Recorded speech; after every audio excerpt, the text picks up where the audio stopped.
नमस्कार दोस्तों, स्वागत हमारे चैनल ट्रूथ ऑफ बुद्धा में। दोस्तों, आज की यह बुद्धिस्ट स्टोरी आपके जीवन के लिए बेहद खास है। जो जीवन हम लोग जी रहे हैं, क्या वही जीवन की असल सच्चाई है या कुछ और? तो चलिए जानते हैं भगवान बुद्ध के जीवन से प्रेरित जीवन का सत्य कहानी की मदद से। बुद्ध के संग सबके लिए खुले रहते। बुद्ध संघ का अर्थ है जो भी व्यक्ति बौद्ध भिक्षु बनकर बुद्ध के साथ रहना चाहता हो, बौद्ध की शरण में आना चाहता हो। कुछ लोगों को बुद्ध सहज ही स्वीकार कर लेते और संघ में रहने की अनुमति दे देते हैं, पर कुछ व्यक्तियों को वो कह देते कि जाओ पहले एक रात शमशान में जाकर रहो। इसी तरह एक दिन एक व्यक्ति बुद्ध के पास आया और उसने बुद्ध के संघ में शामिल होने की इच्छा जताते हुए कहा, गुरु जी, मैं आपका शिष्य बनना चाहता हूँ। बुद्ध ने कहा, तुम्हें मेरा शिष्य बनने के लिए एक दिन पूरा शमशान में बिताना होगा और वहाँ तुम जो भी देखोगे, जो भी महसूस करोगे, मुझे आकर बताओगे। उसके बाद ही तुम संघ में शामिल हो पाओगे। वो व्यक्ति ये सुन घबरा गया। उसने बुद्ध से कांपती आवाज में कहा, गुरु जी, दिन में तो ठीक है, लेकिन रात में शमशान में रहना खतरनाक है। बुद्ध ने कहा, कैसा खतरा? व्यक्ति ने कहा, वहाँ भूत प्रेत होंगे, वो मुझे पकड़ लेंगे और जान से मार देंगे या जीवन नर्क बना देंगे। भूत प्रेतों का खौफ उस व्यक्ति के चेहरे पर साफ दिख रहा। पर बुद्ध ने कहा, क्या तुमने भूत प्रेत देखे हैं? व्यक्ति ने कहा, नहीं, पर मैंने सुना बहुत है और कुछ ऐसे लोगों को जरूर देखा है जिनमें भूत आ जाते हैं और उन्हें परेशान करते हैं, अजीब अजीब हरकतें करते हैं। इस पर बुद्ध ने कहा, फिर तो अब तुम्हारे पास ये सुनहरा अवसर है ये जानने के लिए कि क्या वाकई भूत प्रेत होते हैं या नहीं। तुम एक रात शमशान में व्यतीत करो।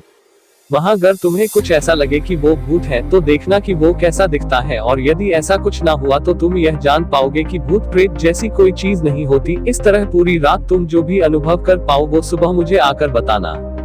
बुद्ध की बातों से वो व्यक्ति जिज्ञासु हो जाता है। व्यक्ति बोला, ठीक है गुरु जी, मैं एक पूरा दिन और रात शमशान में गुजारूंगा। बुद्ध ने कहा, ठीक है, अभी तुम स्नान कर लो और आश्रम में जाकर भोजन करके आराम करो। कल सूर्य की पहली किरण के साथ ही शमशान पहुंच जाना। व्यक्ति के जाने के बाद बुद्ध ने अपने 4 शिष्यों से कहा कि वह व्यक्ति कल शमशान जाएगा। तुम उसके पीछे जाना और उस पर नजर रखना, पर ध्यान रहे उसे भनक भी ना लगे कि कोई उस पर नजर रख रहा है। अगले दिन सुबह होते ही वो व्यक्ति शमशान पहुंच गया। बौद्ध भिक्षु भी उस व्यक्ति का पीछा करते हुए एक जगह छुपकर उस व्यक्ति पर नजर रखने लगा।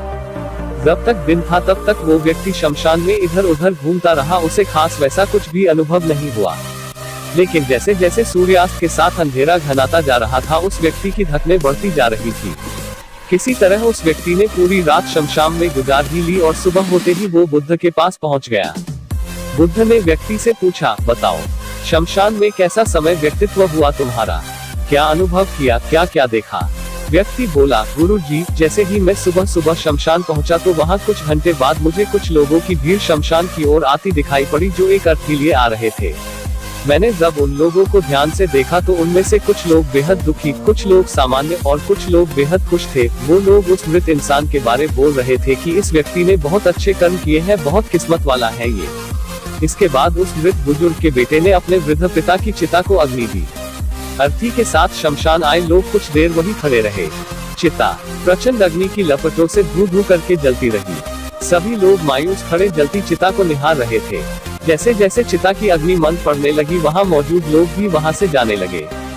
थोड़ी देर बाद वहां 2 और अर्थी आए, जिसमें एक अर्थी किसी अमीर व्यक्ति की थी जो तरह तरह के फूलों से बहुत सजी धजी थी। उस अर्थी के आसपास बहुत से लोग भी थे। और दूसरी अर्थी एक गरीब व्यक्ति की थी जो बेहद साधारण सी थी और उसके आसपास गिने चुने ही लोग थे। अमीर व्यक्ति की चिता चंदन की लकड़ी पर जलाई गई, जबकि गरीब व्यक्ति की चिता साधारण लकड़ियों पर जलाई गई। पहले अमीर व्यक्ति की चिता को जलाया गया क्योंकि वो अमीर था। उसके बाद गरीब व्यक्ति की चिता जलाई गई। दोनों व्यक्तियों की चिताएं जब जल गई तो सभी लोग शमशान से चले गए, लेकिन मैं वहीं खड़े चिताओं को देखता रहा। अब बुद्ध ने कहा, तुमने उनकी चिताओं को देखकर क्या समझा, क्या अनुभव किया? व्यक्ति ने कहा, गुरु जी, दोनों की चिताएं समान थी, दोनों के ही शरीर उन चिताओं में समान तरीके से ही जले। उसके बाद जब सब कुछ जलकर राख में बदल गया तो वो राख भी एक समान ही थी। गुरु जी, उसके बाद वहाँ पर एक औरत की अर्थी आई। उस औरत का पति बहुत दुखी था, फूट फूट कर रो रहा था। अर्थी के साथ शमशान में आए बाकी लोग भी बहुत दुखी थे। वो सभी उसके पति को सांत्वना दे रहे थे। हे बुद्ध गुरु, मैंने उसमें देखा कि बहुत से लोग काफी ज्ञानी थे, वो ज्ञान की बातें कर रहे थे। मैंने ध्यान से उनकी बातों को सुना तो वो बोल रहे थे कि अर्थी की सवारी करते हुए मृत होकर एक दिन तो सबको यहाँ आना ही है। जीवन हमें इंसानियत और परोपकार से जीना चाहिए। अधर्म कर्म से दूर रहना चाहिए। किसी को कभी कष्ट नहीं देना चाहिए। धन के पीछे हमेशा भागकर जो हम अपने जीवन का सुख चैन गवा बैठते हैं और अंत में जो भी धन इकट्ठा करते हैं वो सब कुछ तो यही धरे का धरा रह जाता है। गुरु जी, उसके बाद शमशान में कोई अर्थी नहीं आए। इस पर बुद्ध ने पूछा कि तुम सारी रात वहाँ रहे तो क्या कोई भूत प्रेत तुम्हें दिखा? व्यक्ति बोला, नहीं, वहाँ मुझे कोई भूत प्रेत नहीं दिखा। हालांकि मन में एक डर तो था, पर सच कहूँ तो पूरी रात मैं अपने आप से ही डरता रहा।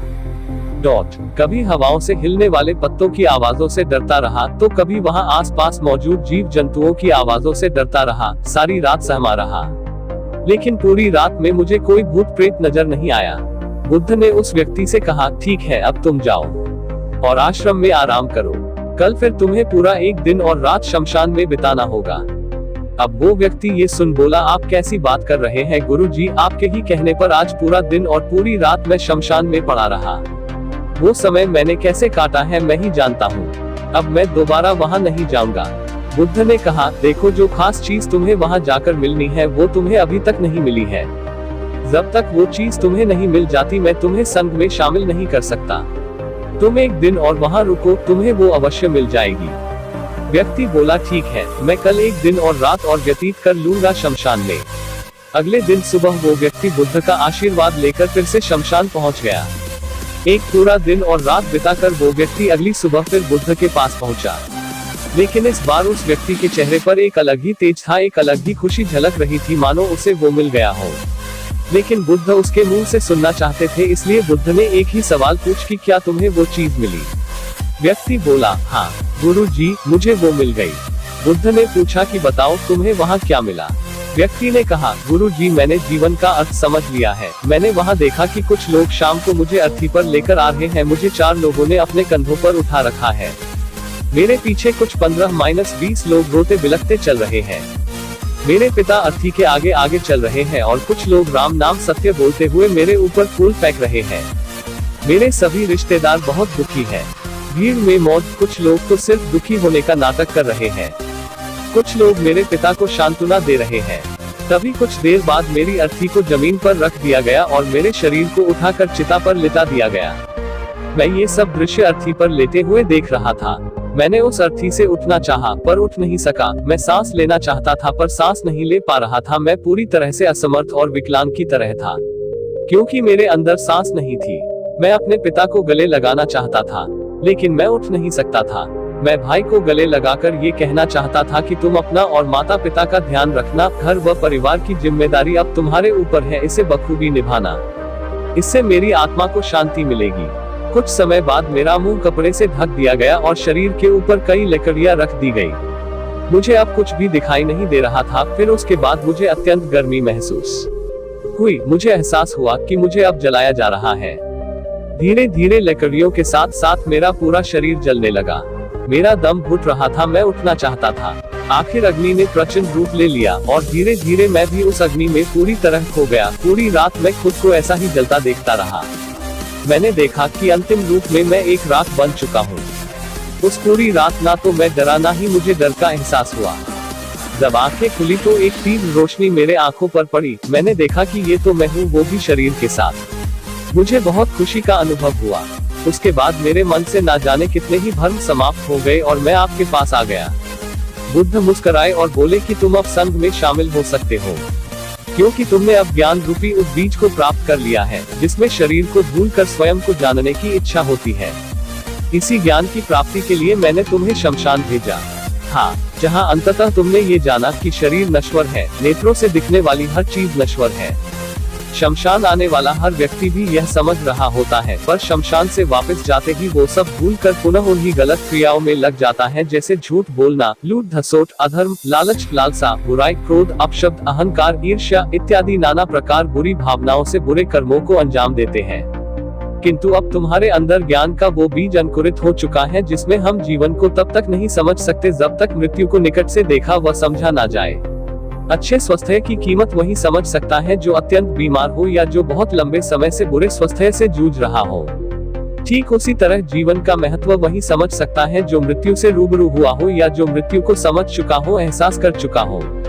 अब तुम्हें इसी बीज को लक्ष्य बनाकर कर ध्यान की मदद से स्वयं को और ज्यादा जानना है और ज्ञान की उस सीमा पर पहुंचना है जिसे जानने के बाद कुछ भी शेष नहीं रह जाता, कोई इच्छा, कोई लालसा शेष नहीं रह जाती, मन हर विचारों से मुक्त हो जाता है, सब शून्य में समाहित हो जाता है, मन में जिज्ञासा का कौतूहल शांत होकर ज्ञान रूपी शांति में बदल जाता है। यहीं से परम शांति, सुख, सुकून का आनंद एवं अनुभव प्राप्त होना आरंभ होता है। तो दोस्तों, आज आपने इस जीवन का सत्य कहानी से क्या सीखा, कमेंट करके जरूर बताना। हम अपने चैनल पर जीवन बदल देने वाली ऐसी ही तमाम ज्ञान से भरी शिक्षाप्रद नैतिक कहानियां आपके लिए लाते ही रहते हैं। तो सब्सक्राइब कर लीजिए हमारे चैनल ट्रूथ ऑफ बुद्धा को।